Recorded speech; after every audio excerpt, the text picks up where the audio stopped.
Welcome to the Private Practice Startup Podcast, where we help ambitious private practitioners across the globe to brand themselves and grow their dream practices. We chat with successful private practitioners, business coaches, and marketing experts, bringing you tons of practice building ninja tips. Visit privatepracticestartup.com for awesome resources, attorney-approved private practice paperwork, and our signature marketing e-course. Here are your co-hosts, Dr. Kate Campbell and Katie Lemieux. Hey there, Startup Nation. Welcome back to another episode of the Private Practice Startup Podcast. Man, I am energized about our guest today. So I'm really excited, and I'll tell you who he is in just a second. But I hope that you guys joined us last week as we talked to Brandon Santan all about how to utilize Google Maps to bring more clients into your business. So you're going to want to hear little ninja tips that we talk about on that podcast. I actually got some good information myself. So make sure you listen to that if you haven't already. So today's guest, and I actually had to write his name phonetically. Let's see how well I do. Sid Apadai. 10 points. Thank you. Did I say it right? Yes. All right. So I really had to write it phonetically. So Sid is actually the co-founder and president of WizeHire, a bootstrapped recruiting technology startup with over 30 employees and over 4,000 customers. He loves to travel, as well as I. He and his wife just got back from Maine, where they toured the beautiful Acadia National Park. Sid's a big proponent of more empathy in the workplace, which is awesome. His DISC profile is a high DC with a midline I. And if you don't know what DISC is, you're going to learn all about it on this episode. And before we hit record, I had shared that I am also a high DC. So birds of a feather flock together. So I'm already loving Sid and his exciting energy, and you guys will too. But before we jump into today's podcast, we wanted to say welcome if this is your first time listening, and what a great episode to decide to tune into. We hope you enjoy it as much as we do. But we do have a gift for you. Our gift is our A to Z cheat sheet, the essentials for building and growing your dream practice. Just head over to privatepracticestartup.com. Find the resources tab. It's right there on that page, and look for the A to Z cheat sheet. This is your roadmap to really help you build your private practice. And we want to continue to support you. So that comes with 5 days of practice building emails to really help you get started. But without further ado, let's dive in. So today's topic is 3 key strategies to hiring employees you can trust. Welcome, Sid. Hey, y'all. Thanks for having me. Welcome. Yeah, thanks for being here. And so if people heard you say y'all, they're probably wondering, where exactly is Sid from? Houston, Texas. Nice. My good friend lives in Houston. I need to go see her. Come later in the year. It's still a little too hot, I think. Yeah, well, South Florida, we're used to the heat. Actually, I was able to kind of sit outside today and read. Like, the heat kind of finally broke, so I'm excited for a little bit, whatever cooler means over here. Exactly. It is a little bit cooler. It was like 75 this morning, and that's a big deal for us South Floridians. You take it when you get it. Yeah, totally. Exactly. So I want to just start off with, what is DISC profile for people who are wondering? Oh, man. Great question. So first off, the DISC profile has been popularized for the last few decades. It's available. There's so many awesome tools online. I actually fell into it as a skeptic. It comes from a lot of research that's actually quite old. It's I think from like the 1920s, from like the Harvard Department of Psychology. It's really talking about 4 behavioral patterns that we all express to some extent. The D for decisive, I for interactive, S for stabilizing, and C for conscientious. And so, we use this at work. We use it for helping employees find the right place to be. It's just a super useful tool that really helps us break down barriers to really like understand, what's driving you, what would motivate you. And one thing I always want to mention is that most of the DISC tools that people use online are actually bundled with other assessments. So there's actually the most popular one has a DISC and a values, which is all about motivators. So it's amazing. It's all marketing at the end of the day, but it's out there. People are getting a lot of value from it. We are big believers in it. Nice. And Kate, I think you're a D. I don't know what your other, if I remember correctly. Yeah, I can't remember. It's funny you read my mind, because I'm like, what is my other letter? Because I really don't remember. Well, then we're high Ds. We're great at making decisions. We're quick to it. We sometimes have to be conscientious of that so we can like slow things down. But hey, that's all about knowing yourself. Yes, we tend to be doers. We catch ourselves like being decisive and doing really, and we have to pull back and be like, wait a minute. Constantly. Let's think it through. We were going through that yesterday, and I'm like, we went micro again. We went micro. And it was funny, Kate was, because we're always in action. So if one of us is doing something and there's too much time, another one starts doing something. So like literally yesterday she was doing something, and I just sat back and I like literally put my hands behind my head. And then she kind of caught it and she's like, what are you doing? I was like, I decided not to touch the computer because I knew if I touched the computer, I was going to get into something else. I love it. And so like you're seeing it right there, right? You guys have your patterns.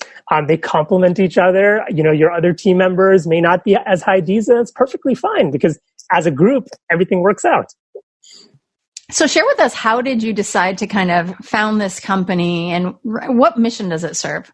Oh man. Okay. So, I said that I came into this, a while back. I was actually a skeptic, read the research. I was working with my co-founder actually at the time for his assessments company, which was just making the assessments, making them publicly available with consultants. And we were working with, and this is a tangent, but we were working with Fortune 500s, the people that would pay lots of money for these assessments, and expensive coaches to like help them understand it and get the most value out of it to shape their workforce.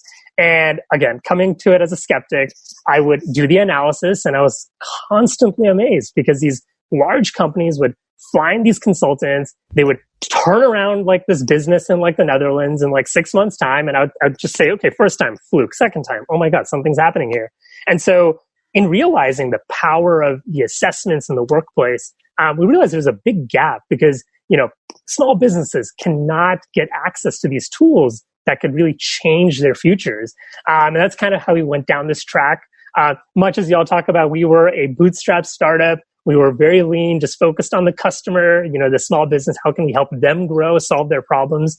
So we actually started out as an assessment provider that would do the next step of analyzing it for you, kind of giving you the shortcuts to really understand the people you're about to hire. And then in just listening to what customers are asking for, we've thus gone into recruiting. So, customers would say, hey, okay, I don't have enough candidates. Okay, we started working with job boards. I'm not getting the best candidates. We started helping them write better ads.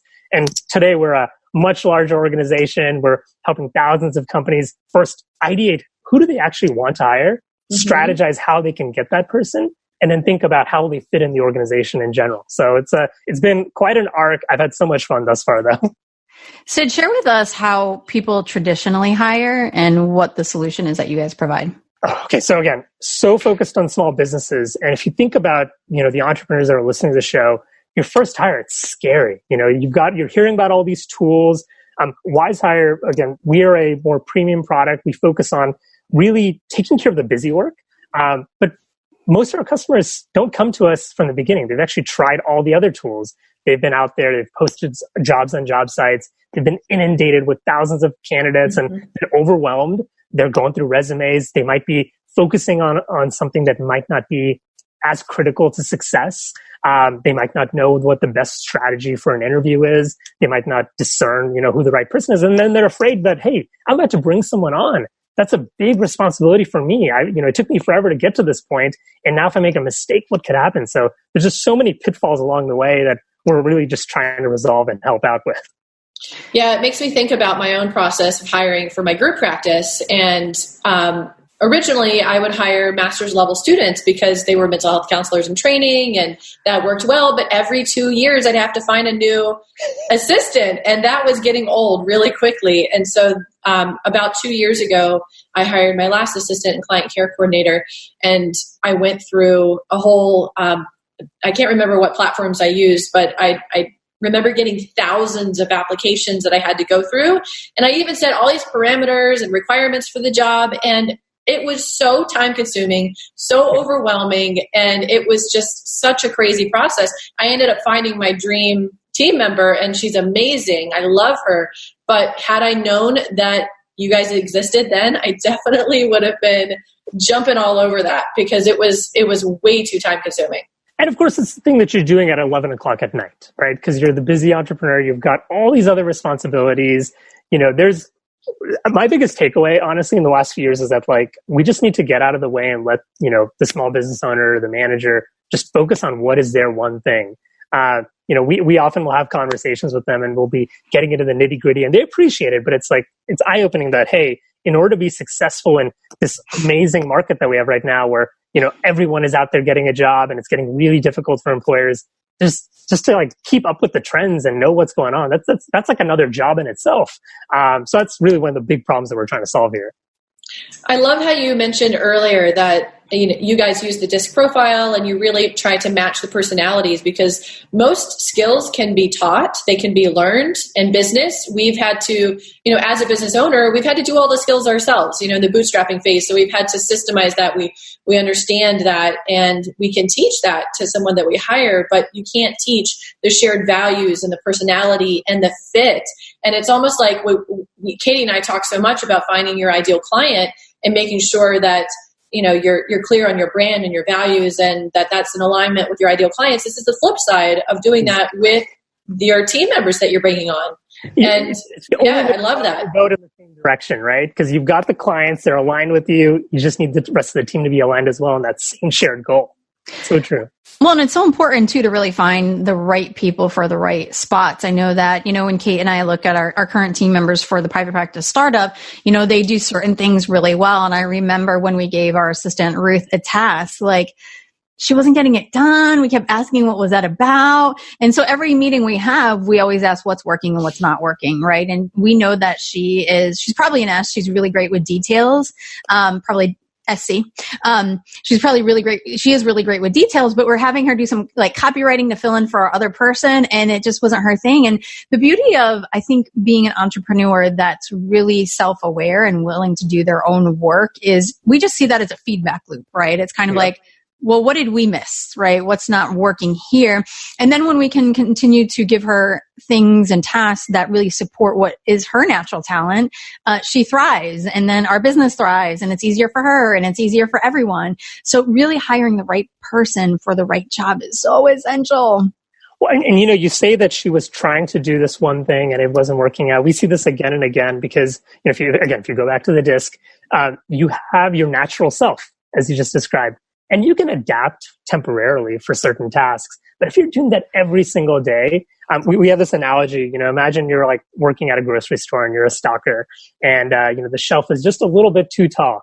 If you have to do that every day, that's going to be an injury pretty soon. So it's all about finding that right balance for that exact same job. That's just the right fit. And I love it. This is the right way to build a business.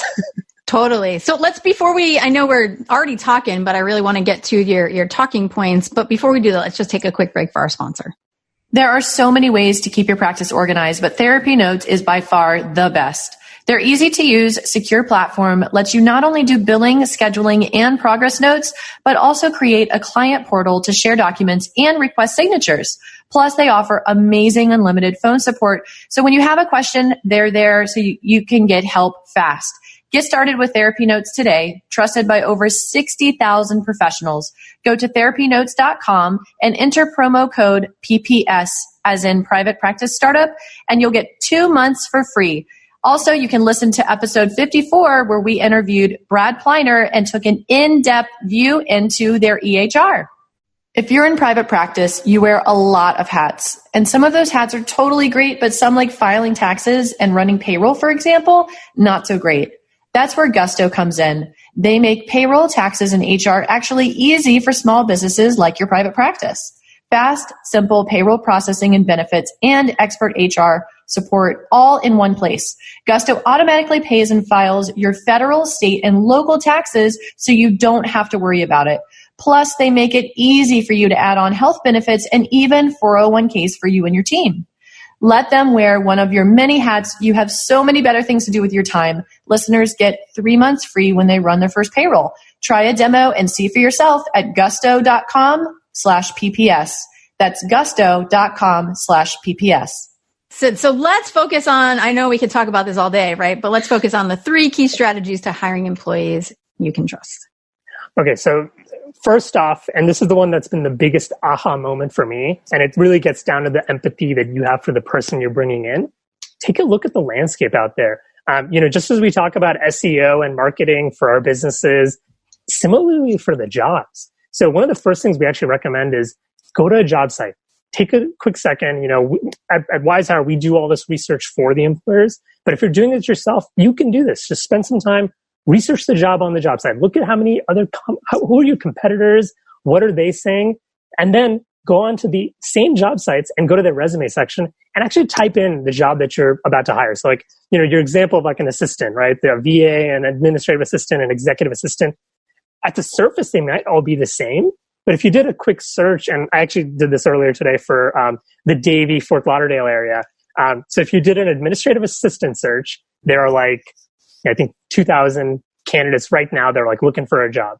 But then if you threw in another factor of I want someone that can maybe manage in the HR or help with collections, that pool drives down dramatically. And so one of the things that we find is that entrepreneurs, you're all talking, we all know how our friend made the hire, how long it took them, but where we are geographically could be totally different. And so just really taking a step back for the SEO, searching on the job sites, understanding, okay, hey, this hire might take a little bit longer because, again, in Davie, Fort Lauderdale, for that administrative assistant hire with the EHR experience, there's only 100 of them versus thousands that could do any other job. So it's really just being cognizant of, one, the pipeline. That's been the biggest aha moment for me personally. Gotcha. So really understanding what your own need is and really whittling that down and not just looking at like you said, the 2,000 resumes of executive assistants. And yeah, just being cognizant that it might, sometimes that right person might take a little bit longer and being okay with it. The second big thing that we talk about is really then once you have that understanding of who's out there, who's available, writing a job description and a job ad that really speaks to it. One of the things that we talk a lot about is this, and this is like us taking from the best in the corporate world, this concept of a job description versus a job ad, where the job description, it's legalese, it's internal, it's, hey, what is this person going to be doing? Are they checking all the boxes? But when you start taking that for the perspective of writing it and putting it on a job board, we really emphasize that it's all about selling the job. So we talk a lot about writing things from the perspective of okay, what is the task and what is the purpose? A really good example of this might be okay, I want to hire an administrative assistant to take all the phone calls. That's a description. That's an internal need that I need solved. But you're not going to write that in your job ad. That's not engaging to anyone. It's better to instead say, we're seeking someone that, can speak calmly and help our patients and overemphasize the details to make sure the day is going to run smoothly, right? So we really just focus on when you're writing things publicly, sell the business, sell the opportunity, especially in this day and age. Nice. I like that. And language is so powerful. So it's really interesting to hear how you're applying that to the application process for new prospects. I have never really thought about that. Well, think about the disc, right? We were just earlier describing, Ruth's disc of being a SC. That's, for those that are not familiar with the disc, that's someone that's, more patient, more cautious. They're going to spend the time actually reading the ad. So while, us high Ds might be all right, this is the thing that needs to be done. Let's just, next bullet point. Check. This is where the empathy comes in that, hey, this is the person that's best for the job. Let's speak to them in their own language. It's one of these things that if you spend that little extra time on writing a great job ad, being upfront about the opportunity, twice as many results, sure in volume, but also in quality of the people that are actually the best fit for this opportunity. Very cool. One of the things that Kate and I do, this is, we practice what we preach. And when we talk about business, we really talk about creating a vision, mission, and culture as well as a brand, right? And one of the ways that we look to hire, and we suggest that people do, is that when you have a brand and a vision and mission, that also becomes the guiding force, right? And so, the disc is a great complement to that in regards to the vision, mission, and brand, because you really want people, no matter where they are and kind of what personality type and behaviors they have, that are really in alignment with what you do and are really excited about what you do and want to be part of the team. You want them to wake up and just be yes, I'm aligned with this mission. Yes, it's so essential. And I really love, then you're kind of talking about with you guys, utilizing the disc is finding that perfect person for that perfect, the job, right? And it's a nice little marriage here. The last big piece of advice that we always provide is, to really take a look at your interview process and make sure that it's well-rounded. You get, let's take a step back. This person is about to make a decision to join your team. You're about to make a probably the biggest decision in your business to make the extend an offer to that first hire, right? Think about the responsibility you're taking on. So it's really, really important that you spend time and have a really effective interview process. Oftentimes I'll meet small business employers and they're talking about what questions they ask. And, it's great to make small talk, but you want to use this time to really dig into something. We really talk about, if you think about the assessment, that's sharing one aspect of a person. As I'm sure your listeners know, there's so many assessments out there. They have their pros and cons. So we as practitioners just need to be aware of them and use our interview time to get a little bit deeper. A great example of this would be the personality assessment is telling us behavior motivators, but it's not going to tell us character. It's not going to really teach us about the grit that this person has. That's where we really, really encourage employers to find a way to have a smooth one-on-one conversation where they can really dig into these things. One of my favorite questions is really just to push someone to talk about a time when they've been so motivated to get something done, when they found that one thing. And it's, just when you hear someone describing that one thing, as we talked about motivations and goals, and they're just going on about it, you can immediately tell whether this person has the grit for the job. I like that. So do people share personal stories or is it more work? Oh, or yeah. both? No, I mean, when you ask that question, you really want to just keep prodding and just see where the story goes. We had a great example of, I think we recently had a copywriter join the team, and she was talking about her challenge, and she's like, okay, this is a little bit out there. She was in Asia at the time and she was trying to get into teaching. And, it was just the arduous task of learning another language so that you could connect with the people on the ground. And it's when you hear this story, it's wait, okay, so you studied all of this and all this time that you did not have. Those are the things that really are better indicators, versus the story of yes, at my last job, I collaborated with my colleagues on this project. Sid, what are some of your favorite interview questions to ask besides the motivator one? Okay. So, I actually really find that, going back to the holistic interview process, I'm all about small tasks and small tests that obviously have to be work practices. So I actually, one of my favorite jobs that we interview for is our hiring coach, who's the person on the team that actually works with employers, coaches them, gives them advice. And this person is actually wearing so many hats. One of them that's really unique is to be a product manager, because they're on the ground, they're meeting people, they're learning about what works in our product, doesn't work. And so there's a skill that they learn on the job, which is how to distill information. And so I actually do a question, and it might not be as applicable to your employer, to your listeners, but there's probably an analogy. And so this one is, think about a product that you use every day, and let's find the one thing that sucks, and let's fix that. And so, we're empowering this person on a conversation to describe something. So they'll pick something like Amazon or Instagram or Facebook, and they'll find the one pet peeve they have. And we'll say, okay, let's say you and I are actually on the team that fixes this. How do we do it? And we just have a really fluid conversation. It's really interesting to see people throwing out their ideas, talking about experiments, and really exercising in what they're going to do in the job versus, again, in my last job, I collaborated considerably with my colleagues. Boring. Yeah, so dry. That's cool. I would love to sit in your own interview process and hear all the questions you ask. They sound really exciting. We actually have done actual tests, right? In the sense of when I hired my assistant for my private practice, one of the things that she was going to be doing was blog writing. So I asked her to send some samples of blogs and things like that. Cause I just really wanted to see, anyone can say anything and put anything on their resume. Yeah. And you get some cues in the interview process, but it's not always exactly what's going to show up. Right. Exactly. And I know that's where you want to dig in, right? Because you get the sample work, and you want to, and of course, you want to be courteous to these, job seekers. They've spent the time on it, so you owe them the feedback. And that's where turning that into the jumping off point for the secondary interview, where you talk about what they wrote about and why they went in this direction versus that. That's what's going to elicit this incredibly candid and truly natural kind of experience. But that's what you're really looking for at the end of the day. Yeah, very cool.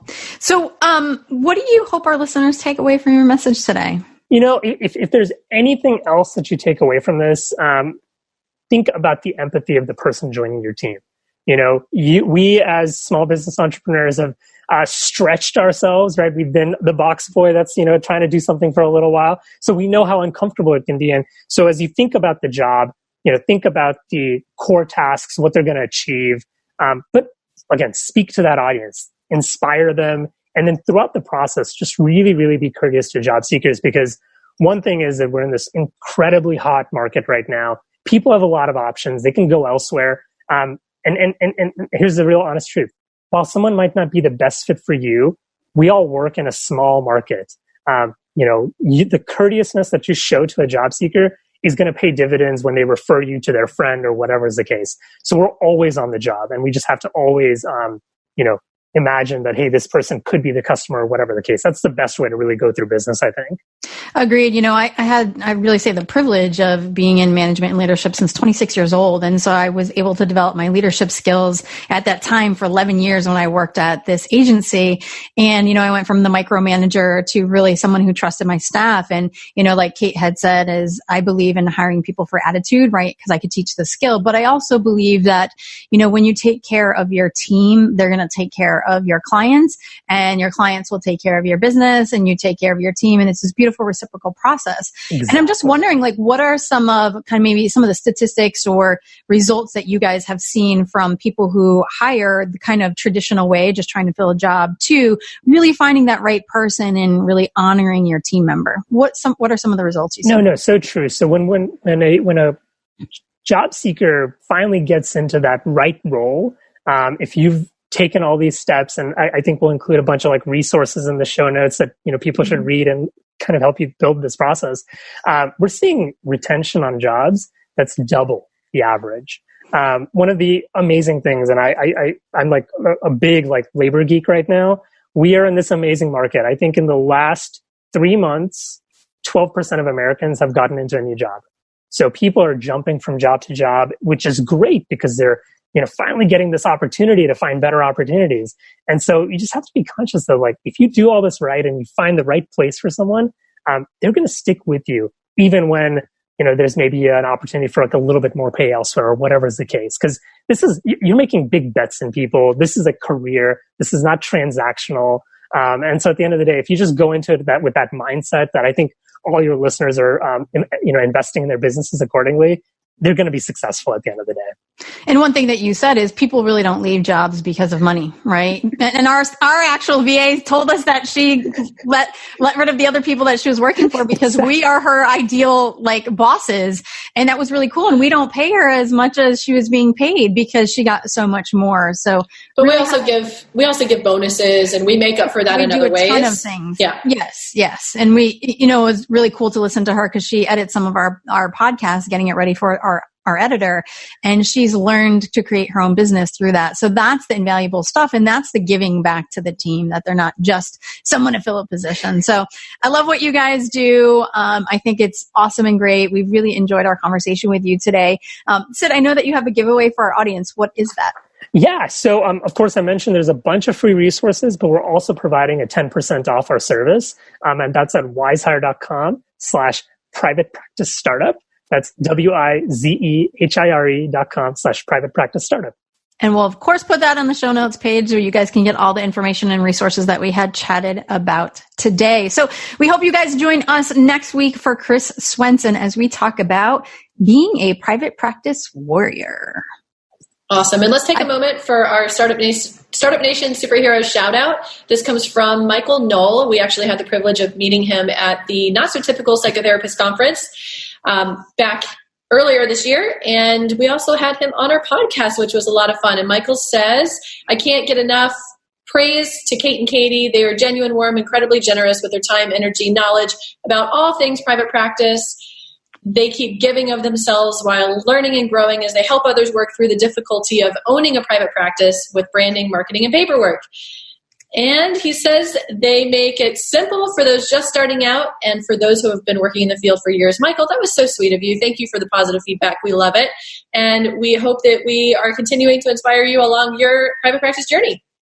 And we would love to give you a Startup Nation superhero shout out. Feel free to drop us an email, a Google review on iTunes, wherever. We want to acknowledge your success and all of the goodness that you guys are doing out there in the world. And Michael, yes, Kate was right. He was just on our podcast talking about how to start a private practice on a shoe string, I would tongue tie that and say some other things by accident, budget. And I think I was trying to look up his podcast really quick. I can't find it, but I think it's around the 150s. So check that out. You will definitely want to see that. I know that was a big help for many of you, and you guys had voted for that. Episode 154. Thank you, Kate. Yes. I'm scrolling, and I couldn't find it. So Startup Nation, as we always say, thank you for allowing us to inspire you from startup to mastery. And we will see you later. Have an awesome, inspired day, everybody. Take care.